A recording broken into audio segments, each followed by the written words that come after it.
का चौथा लेक्चर है हमारा बेसिक न्यू मैथमेटिक्स है। तो अब हम देखेंगे परवलय पैराबोला। तो परवलय क्या होती है, जिसमें अधिकतम घात दो होती है, जैसे कि यानी द्विघात समीकरण होता है, जैसे कि y समानुपाती एक्स स्क्वायर है या x समानुपाती वाई स्क्वायर है। तो जब समानुपाती का चिन्ह हटता है तो कोई एक नियतांक आता है जिसमें हमने a माना है, तो ये हो जाएगा y equal to a x square या x equal to a y square. तो यहाँ पर जब इस तरह की कोई वैल्यू लिखी हो तो समझ जाओ यहाँ पर क्या बनेगा, पैराबोला बनेगा, परवलय बनेगा। अब ये जो होता है, ये पैराबोला जो बनता है ये मूल बिंदु से बनता है, ठीक है ना। तो ये इसके स्टेप क्या है, किस तरफ बनेगा और कहाँ बनेगा, ये देखो कि परवलय उस तरफ बनता है, ठीक है ना, उस तरफ ओपन होगा जिसकी घात एक हो। और दूसरी चीज़ है कि जो ए है, जो समानुपाती नियतांक है, अगर वो पॉजिटिव हुआ तो वो पॉजिटिव धनात्मक की तरफ, यानी एक्स और वाई तो होगा निर्देशांक, और अगर वो ऋणात्मक है जो हमारा समानुपाती, तो वो ऋणात्मक की तरफ यानी ऋण की तरफ हमारा एक्स और वाई की तरफ बनेगा। जैसे एग्जांपल में x इज इक्वल टू में 2y² है। अब इसको मूल व्यापक रूप से हम इसको कंपैरिजन करें तो ये x इज इक्वल टू में ay² मतलब द्विघात समीकरण है, तो हम समझ जाएंगे हाँ पैराबोला बनेगा, जिसमें x तो x है, तो यहाँ पर x दिया गया, यानी इसकी इसकी एक घात किस में x पे है, तो ये x की तरफ बनेगा। अब ये पॉजिटिव बनेगा नेगेटिव, ये किससे होगा, हमारा जो समानुपाती नियतांक है a, तो a भी हमारा क्या है, पॉजिटिव है, यानी कि x अक्ष पे x की तरफ बनेगा, मूल बिंदु से तो बनता ही है, और ये कहाँ बनेगा, पॉजिटिव, यानी x जो हमारा निर्देशांक है पॉजिटिव वाली दिशा में बनेगा। इसी तरह से y is equal to -2x² है, तो ये भी y is equal to ax² व्यापक रूप से करेंगे द्विघात समीकरण है, यहाँ पर पैराबोला बनेगा, जिसकी यहाँ पर y की जो एक घात किसकी, y की, तो यानी y की तरफ बनेगा। अब प्लस माइनस देखने के लिए हम क्या देखेंगे, समानुपाती नियतांक देखेंगे, जिसमें हमारा a जो है वो क्या है, माइनस का है, -2 है, तो वो क्या बनेगा, -y की तरफ बनेगा। यानी कि संभव परवलय के मान कितने होंगे, 4 होंगे। यदि मान लो जो y है ना, वो अगर उसको हम 1 माने, है ना, यानी एक घात किसकी, y की पहले हम माने, तो उसके 2 बन सकते हैं। अगर पॉजिटिव जो है जो उसका क्या बोलते हैं उसे, जो समानुपाती नियतांक अगर पॉजिटिव हुआ तो पॉजिटिव की तरफ y हो जाएगा, नेगेटिव हो तो नेगेटिव की तरफ। इसी तरह से x में भी अगर हम माने तो x की घात 1 माने तो x की तरफ बनेगा, और अगर पॉजिटिव नेगेटिव हुआ तो उससे भी 2 बन जाएंगे, यानी कि 4 तरह के परवलय हमें मिल सकते हैं। अब दूसरी चीज़ है द्विघात समीकरण के बारे में जो हम देख रहे हैं, वही बात कि इसका व्यापक रूप जो होता है वो होता है ax² प्लस bx 1 और plus c is equal to में 0। यानी ये जो है इसमें अधिकतम घात 2 होती है और x के अधिकतम मान क्या होते हैं, 2, यानी कि 2 मान हमें निकल कर आते हैं। अभी किस तरह हम सॉल्व करेंगे वो भी हम देखेंगे। यानी कि इसका मतलब ये है कि जो हमारे द्विघात समीकरण के शून्यांक के रूट्स है, उसकी वह x की वह मात्रा हमें लेनी है जो 0 बराबर 0 कर दे, यानी दोनों संख्या जो है आपस में बराबर हो जाए। तो उसको हल करने के लिए हम किसकी मदद लेते हैं, एक तो मध्य पद विभाजन है, एक श्रीधराचार्य सूत्र है। तो पहले मध्य पद विभाजन में क्या करते हैं, जैसे हमें द्विघात समीकरण लिखा हुआ है, ठीक है ना, यानी ax² plus bx1 plus c is equal to 0 इस तरह के फॉर्म में दिया गया है। तो हम यहाँ पर क्या करेंगे, बीच वाले को स्प्लिट कर देंगे इस तरह से कि अगर उसको माइनस प्लस करें तो वही संख्या आ जाए, और अगर उसको उन दोनों संख्या को जो हमने करा है उसको प्लस माइनस से बीच वाली संख्या लाइए, तो अगर उन दोनों को मल्टीप्लाई करें तो वो सी वाली संख्या आ जाए, यानी उसके साइड वाली। जिस तरह x² minus x minus 6 is equal to में 0 है, तो उसको हमने माइनस एक्स को 2 उसमें इतना तोड़ना है, और ये भी जब भी हम तोड़ सकते हैं जब ये 6 हो, यानी कि जो बीच वाला है वो छोटा हो अपने साइड वाले से। तो यहाँ पर वो छोटा है तो वो मल्टीप्लाई होकर वो संख्या आ सकती है। अगर अगर वो छोटा हो बगल वाला, तो अगर मल्टीप्लाई कर ले कितना भी तो वो संख्या नहीं आ सकती। लेकिन यहाँ पर देखो हमने किस तरह तोड़ा कि माइनस एक्स को हम कैसे तोड़ सकते हैं, -3x प्लस 2x करके। अगर हम इन दोनों को माइनस करेंगे तो माइनस का x आ जाएगा, और अगर हम 3 और 2 को मल्टीप्लाई करेंगे तो हमारा -6 भी आ जाएगा। तो हमने इस तरह करा।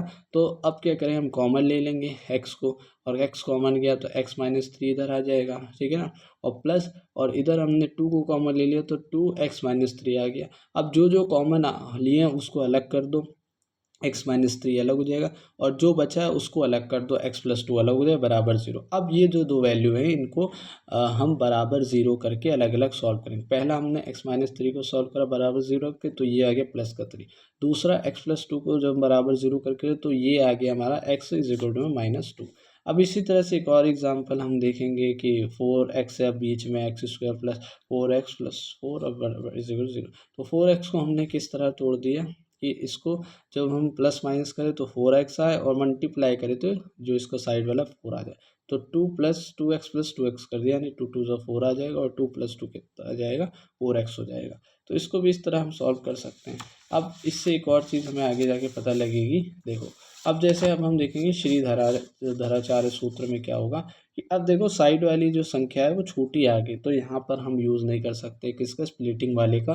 तो यहाँ पर हम ये सूत्र लगाएंगे जो कि है x = -b plus minus bracket में b² माइनस का 4ac/2a। तो ये हमारा जो सूत्र है इसको हम यहाँ पर लगाएंगे, जिसमें हम व्यापक रूप देखकर इसको सॉल्व करेंगे कि ax² + bx + c = 0 होता है। तो यहाँ पर जो a है वो 2 है, b जो है वो हमारा क्या हो जाएगा 3 हो जाएगा और c जो है वो -2 हो जाएगा। और जब ये संख्या हम यहाँ पर रखेंगे तो हमारा आंसर आ जाएगा। अब एक और चीज़ इसमें देखनी है, एक होती है जो हमारा ब्रैकेट में b² - 4ac है वो क्या है d है।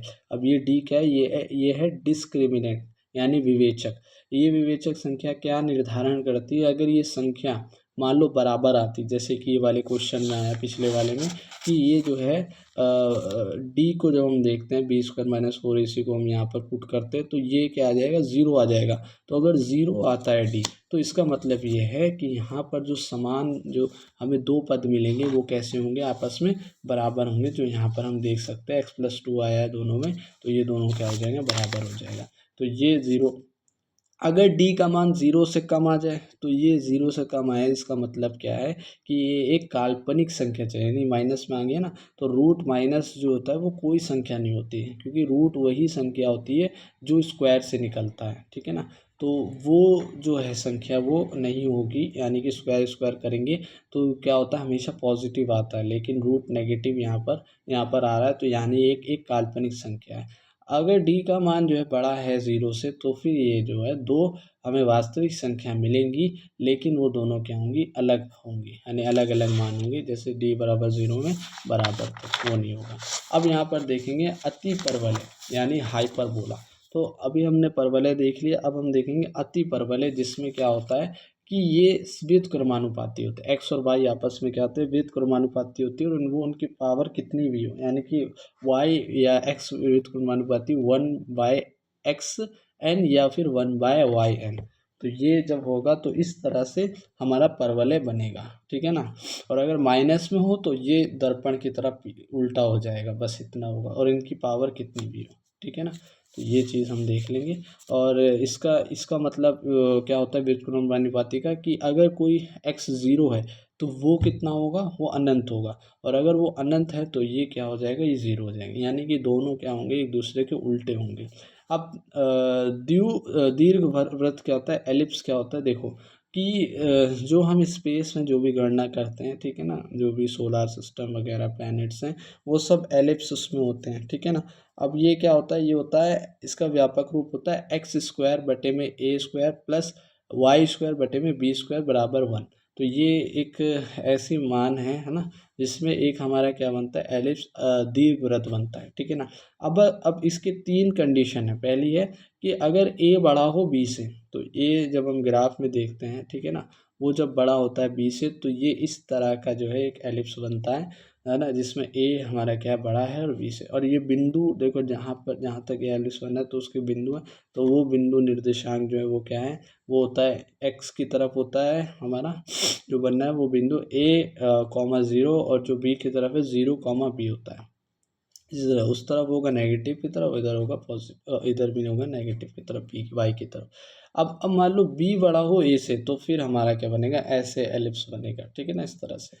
अब यहाँ पर ये दो बन गए। अब यहाँ पर एक और चीज़ है, ये हमारी जो है वृत्त की है चीज़ क्या है कि जब ए बराबर बी के हो जाए, तो ए बराबर बी जब हो जाए तो ये क्या हो जाएगा, सारी साइड्स बराबर होंगी, यानी ये बराबर किसके गोला बना देगा, तो ये किसके बराबर हो जाएगा, ए बराबर बी हो जाए तो वो आर के बराबर यानी त्रिज्या के बराबर हो जाएगा, जिससे एक वृत्त का निर्माण हो जाएगा। और जब वृत्त बन जाता है तो यहाँ पर जब हमने ए और बी को बराबर कर दिया तो हम आर रखेंगे, तो एक्स स्क्वायर बटे में ए स्क्वायर और बी प्लस वाई स्क्वायर बटे में बी स्क्वायर की जगह हम क्या रख देंगे, यहाँ पर आर स्क्वायर रख देंगे, बराबर 1 के करेंगे, तो ये हो जाएगा x square plus y square बटे में आर स्क्वायर के। यानी कि ये एक वृत्त का फॉर्मूला हमें मिल गया, यानी कि दीर्घवृत्त से हमने वृत्त भी निकाल दिया है। और इसकी जो ये जो बन रहा है किससे बन रहा है, मूल बिंदु से बन रहा है ना, और आर क्या है, इसकी त्रिज्या है। तो इस तरह से हमने वृत्त भी देखा। इसका एग्जाम्पल जैसे इसको कैसे समझ सकते हैं, जैसे x square plus y square बटे में 4 दे रखा है, तो इसका मतलब ये हुआ कि जो ये 4 है ना, तो ये इसको हम इसकी व्यापक रूप में लिख सकते हैं, x square plus y square बटे में आर स्क्वायर के रूप में लिखें तो ये हो जाएगा 2 स्क्वायर हो जाएगा, ठीक है ना। यानी आर क्या हमारा 2 है, तो ये त्रिज्या जब हम 2 रखेंगे तो इस तरह से ये वृत्त हमें मिलेगा, ठीक है ना। हाँ, इसको तो अब देखो यहाँ पर हमें क्या क्या चीज़ें पता लगी, 5 चीज़ें पता लग गई ग्राफ के बारे में।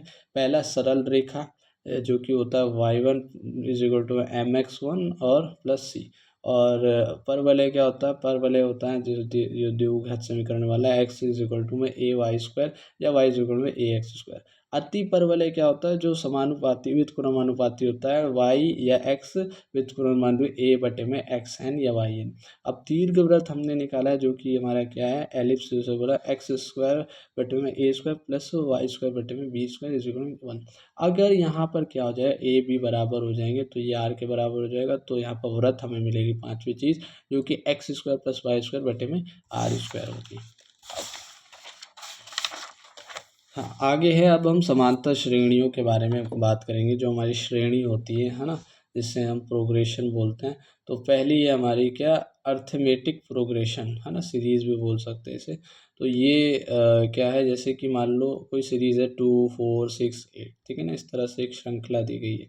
तो यहाँ पर जब हम इस श्रृंखला को देखेंगे तो यहाँ पर जो इनके बीच की जो दूरी है, बीच की जो संख्या गैप है ना, यानी कि इन पदों की जो अंतर है वो कितना होगा, यहाँ पर कुछ समान होगा। तो यदि किसी श्रृंखला के दो लगातार पदों यानी लगातार पदों का अंतर समान हो तो यह समांतर श्रेणी होगी। जैसे कि यहाँ पर 2 और 4 में देखें अंतर तो 2 का है, 4 और 6 में देखें तो 2 का, 6 और 8 में देखें 2, तो इस तरह से ये समांतर श्रेणी है। जिसमें ए को हम क्या कहते हैं, प्रथम पद बोलते हैं। डी मतलब होता है सार्वंतर होता है, यानी जब हम A2 माइनस A1 करेंगे, अंतर करेंगे है ना पदों का, तो उससे हमारा डी निकलेगा। और एन क्या होता है, कुल पदों की संख्या। तो इससे हमें क्वेश्चन पूछ लेता है कि एन किसी एनवा पद जो है हमें दिया गया है, तो उसकी इस श्रेणी में जो है क्या वैल्यू होगी, उसको निकालो। तो इसके लिए हमने एक फॉर्मूला जो है वो तैयार करा है, जो कि है हमारा a n is equal to में a plus n minus one और डी। तो ये हमें फॉर्मूला याद रखना है, किसके लिए, अगर बात हो रही हो हमारी एनवे पद के लिए। अब जैसे क्वेश्चन आ सकता है इस तरह का कि मान लो ये क्वेश्चन है 4 8 12 16 और इस तरह से दे रखा है कि 101वें पद के लिए बताओ क्या होगा। तो उसके लिए हमने देखना है ए क्या है हमारा पहला पद 4, डी हमारा होता है सार्वंतर A2 माइनस A1 करके निकालेंगे 4। और जब हम ये वैल्यू रख देंगे हमारा a n is equal to में a plus n minus one d में, तो एन ए क्या है 101 है, और ए हमारा 4 है, और एन हमारा 101 है, तो ये सारी डी हमारा क्या है 4 है। तो ये सारी वैल्यू रखने के बाद हमारा क्या आ जाएगा, आंसर आ जाएगा।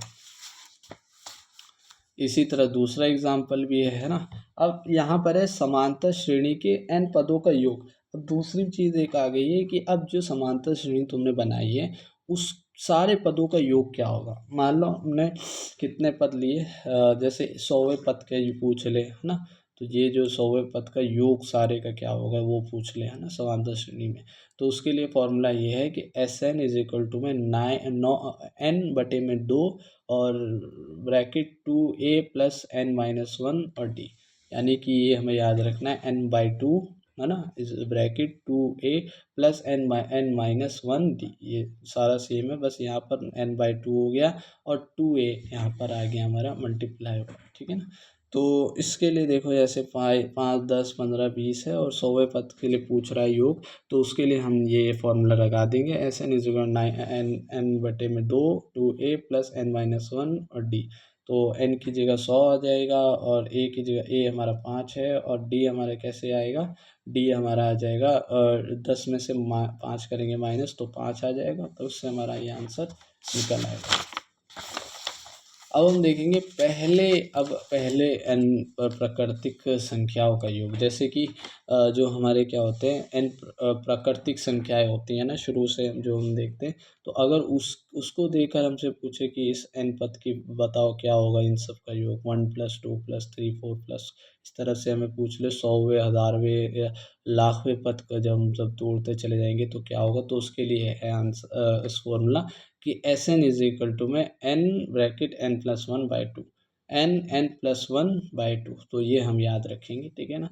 तो जैसे हमें 1 + 2 + 3 से दे दिए 100 का योग बताओ, तो इसमें हमें n क्या है 100 है, और 100 हम यहाँ पर रख देंगे n+1/2 में, तो हमारा आंसर आ जाएगा 50 जो है पहले। अब हमारा चौथा चीज़ है कि मान लो ये जो प्राकृतिक संख्या है इनका वर्ग हो गया, तो अब इन वर्गों के लिए क्या करोगे, जैसे कि मान लो इस वर्ग के लिए 10 स्क्वायर का जितने भी है 1 square plus 2 square plus 3 square, इसकी तरह 100 स्क्वायर तक की अगर हम करते तो उसका योग क्या होगा, तो उसके लिए है वो फॉर्मूला एस एन स्क्वायर, जो एन स्क्वायर जो पूछ ले तो उसके लिए है इज इक्वल टू में n+1 2n+1/6, तो n+1 2n+1/6। तो ये जब हम फॉर्मूला यहाँ पर लगा देंगे, जैसे यहाँ पर 10 स्क्वायर का पूछ रहा है योग 10 स्क्वायर तक, तो यहाँ पर जो हमारा n है वो 10 है, और बाकी बाकी और कुछ तो है नहीं बस, तो इस फॉर्मूले में रखने के बाद हमारा आंसर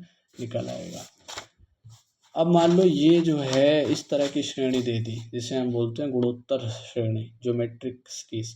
तो इसमें क्या होता है कि जैसे मान लो 2 4 8 6 2 4 8 16 32 64 128 और n तक इस तरह से। तो यहाँ पर जो हम देखते हैं तो यहाँ पर जब हम 2 और 4 का डिवाइड करते हैं तो 2 आता है, 4 और 8 का डिवाइड करते तो 2 आता है, 8 और 16 का डिवाइड करते हैं तो 2 आता है।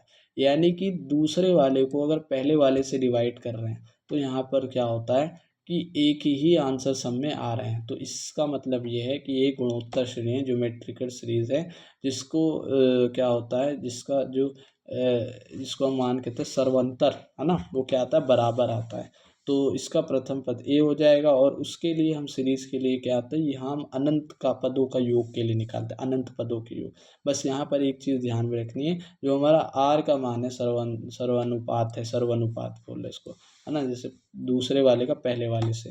तो वो क्या होता है, वो अगर एक से छोटा आता है तो हम उसमें ये वाला योग करते हैं, अनंत पदों के लिए तो योग होगा, तो एस अनंत इज इक्वल टू में ए बटे में ए माइनस आर का। और अगर मान लो आर बड़ा है एक से तो हम यूज़ करते हैं एस अनंत इज इक्वल टू में ए बटे में r-1। तो जैसे क्वेश्चन में है कि ये 1 square plus 2 square plus 4 square 8 square, इस तरह आगे आगे ज़्यादा है ना, आगे हुआ 16 स्क्वायर। तो हम इसको खोलें तो ये हो जाएगा 1 + 4 + 16 + 64।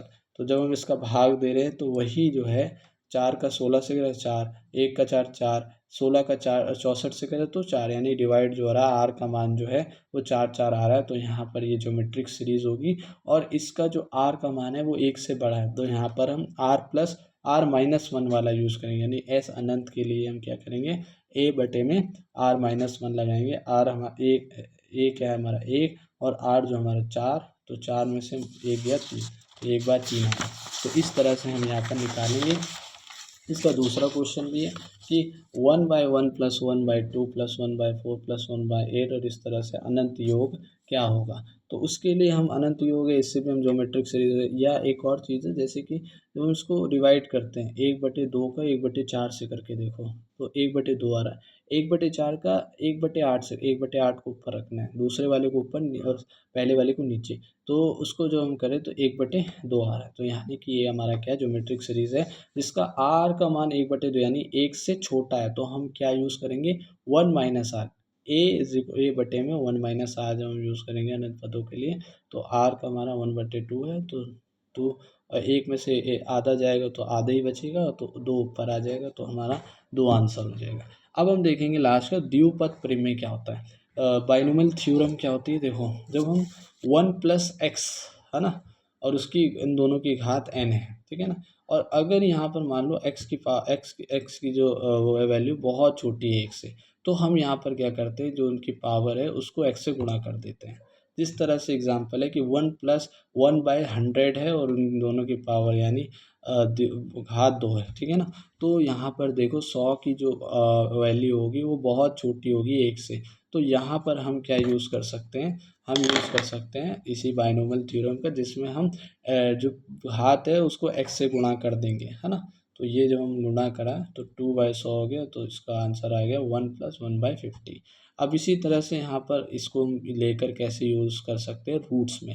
जैसे रूट 101 है, तो रूट 101 को हम रूट मतलब क्या होता है 1/2, है ना। तो 1/2 हमने कर दिया, है ना, आधा है ना, तो उसको कर दिया 1/2। तो इसको हम 101 को तो हमें पता नहीं, लेकिन 100 का पता है 10 होता है, तो 100+1 हमने कर दिया, है ना, और उसका जो पावर है वो आधी चल रही है। तो हमने जब इसको कॉमन ले लिया 100 को, तो ये हो जाएगा 1+1/100 हो जाएगा। अब यहाँ पर देखो ये पावर को जो है हम अलग अलग कर देते, 100 की अलग कर देते, उसकी अलग कर देंगे तो 100 की 10 आ जाएगी।